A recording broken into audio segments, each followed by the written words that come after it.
It's really good. I feel like I definitely passed some benchmarks. I've been able to train some jiu-jitsu and hit some mitts. I'm about to start kickboxing here when I go back on Monday. So I feel really good. I'm excited. How do you feel about Dana making the statement that you're still the #1 contender when you come back?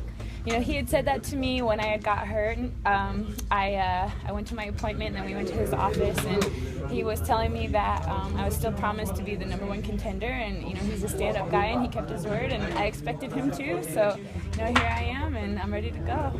Are you worried anything that you might have lost a little bit of that momentum in the fans' eyes? Because I've heard from fans who are saying, "Hey, have we forgotten that Cat Zingano is the #1 contender?" And I kind of admit, I kind of had forgotten with all the Miesha Tate build-up. It's okay, because I know that they needed to promote this fight. I know that this fight, obviously is a pay-per-view, and it has to be important to everything that's going on right now. So that's okay. I know when I come back with everything that I have to bring, that I'm gonna get right back on where I started, and I'm gonna finish off with those highlights that I thought. Is it hard not to get bitter? Seeing how big this fight has become and how big that whole situation became between Ronda and Miesha? No, I'm not bitter. I'm a fighter. I'm still going to get to fight. That's all that matters. At the end of the day, I'm going to fight one of these girls, and hopefully both of them, maybe a couple times, maybe once, I don't know. But truth be told, the build-up, if you were fighting one of them, might have been different anyway, right? Because you don't have a rivalry with one of them the same way that they have with each other. No, I hear from mutual friends of, I don't know either Miesha or Ronda. Obviously, I fought Miesha, but from mutual friends, they say me and Ronda might get along. Miesha and I just feel like there's a little bit in the crosshairs there. With the Brian stuff? Or? Yeah, with the Brian, just, her shoving off my face in the fight after she had won a round, go ahead, you already won your round, what's your problem, And then, too, there was some pre- and post-fight stuff that kind of irritated me. So, on a personal note, I'd really like to get into another squabble with her and just, personally improve, feel better about that fight myself, fix it and do better. Yeah, did you think you were, obviously the knees were very destructive at the end, and that really sealed the deal, but did you think that you weren't living up to your own potential up to that point? You were just saying you weren't really that happy with your performance up until sort of later in the fight? No, I'm really glad that everybody got to see me come back. I clearly lost at least, 1.5 rounds, if not 2. And I feel like, I'm glad everyone got to see me come back. You get to see a little bit of what I'm capable of, but that says nothing to my potential. That says nothing about what I'm capable of, and I'm really excited to come back and show that, without those nerves, without those jitters, I'm a completely different animal than anyone has seen, so I'm excited to show everyone. Well, with that being said, a lot of people before have said Cat's the one who could take out Ronda, so, you certainly have heard that before. What do you think of that? I agree.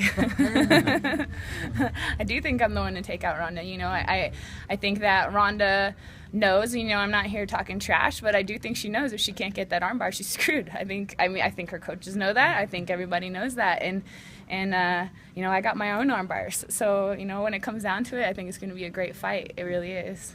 What do you think about the development of the women's division, being that they've just added the straw weights? I'm really happy that it's been such a positive thing. I remember when it was first coming out, there was a lot of people that were really not supportive of women coming to the UFC. There was a lot of people thinking it was cute. They were thinking it was going to be boring. No one really wanted to see it. And now to see that everybody is doing so good and the women are so entertaining. I've talked to a lot of people that are here tonight saying they're as excited to see the main event as they are the women. And who would have thought we'd be hearing that?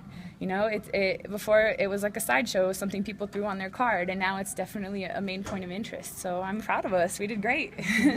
You're coming off such a tough injury with such a long layoff. In what way would you say that's changed you or your outlook as a fighter, if at all? A lot.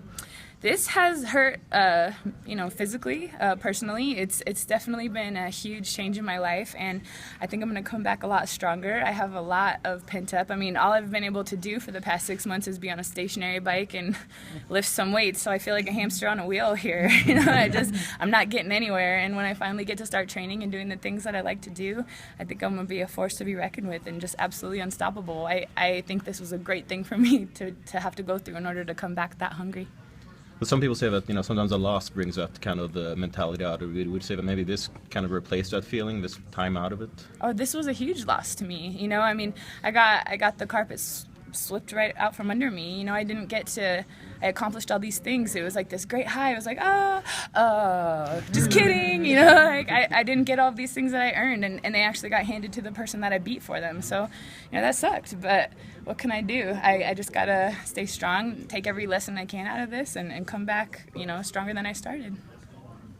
Well, you didn't just, you know, lose the title shot. You also lost the opportunity to coach on The Ultimate Fighter. How much were you looking forward to that part of it?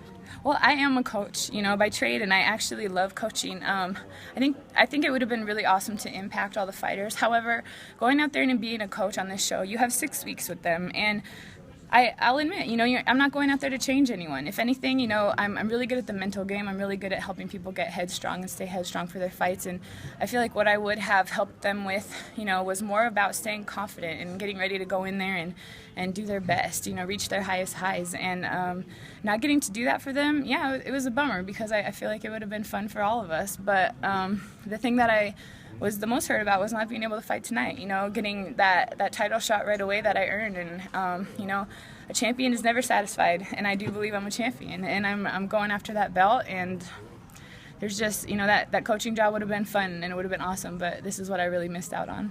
So that being said, who do you think will go home with the belt tonight, Ronda or Miesha? I do hope Ronda wins. You know, I want to be the girl that beats the girl that's unbeatable. You know, Chris Weidman was that to Anderson Silva, and I'd like to be that same position. I think that Miesha's talented and she's good. I think that Ronda is also very talented and good, but I think when it comes down to athleticism, that Ronda is going to win. Thank you.